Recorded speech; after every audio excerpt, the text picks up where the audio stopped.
Notre travail sur le Qi peut entraîner beaucoup de choses.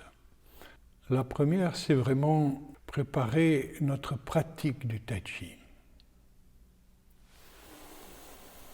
Donc il faut bénéficier des avantages de la position assise ou de la position couchée, de façon à faire l'expérience du corps, du Qi, du Tantien, de notre attention et tout ça, de faire cette expérience sans que nous soyons distraits par une forme, par des mouvements du corps qui sont presque programmés, puisqu'on a dans le corps toutes les formes que nous pratiquons.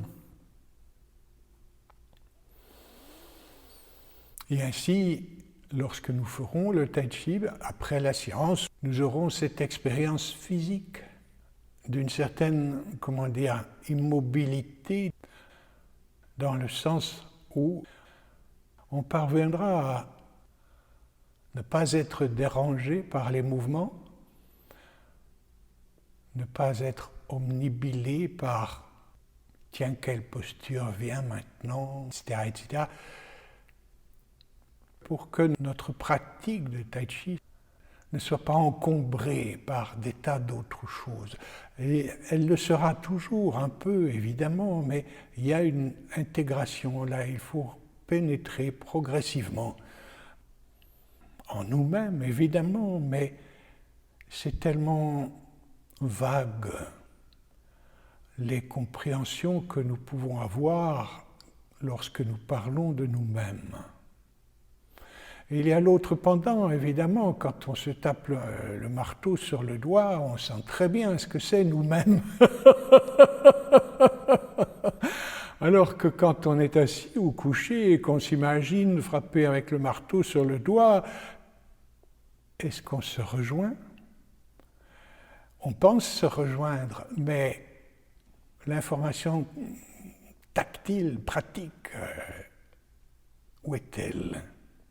Celle qui nous fait nous dire « je suis là, c'est moi, c'est de moi dont il est question ». C'est un peu de blabla, c'est beaucoup de choses, mais l'art du Qi réveille tellement de choses. Nous nous concentrons depuis le début de cette série sur un tout petit aspect de ce travail-là, qui est, en gros, le fait de sortir de ses frontières habituelles, de ses limites habituelles. Ces limites sont physiques, elles sont mentales, elles sont émotionnelles, de façon à ce que le Tai Chi, par exemple, puisse trouver sa vraie dimension, qui n'est pas petite. Voilà.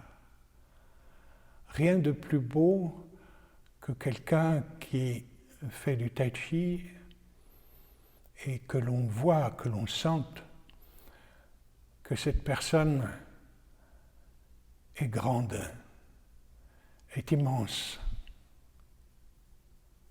est en contact avec elle-même, c'est-à-dire avec quelque chose de tellement grand qu'on ne peut pas en avoir une idée.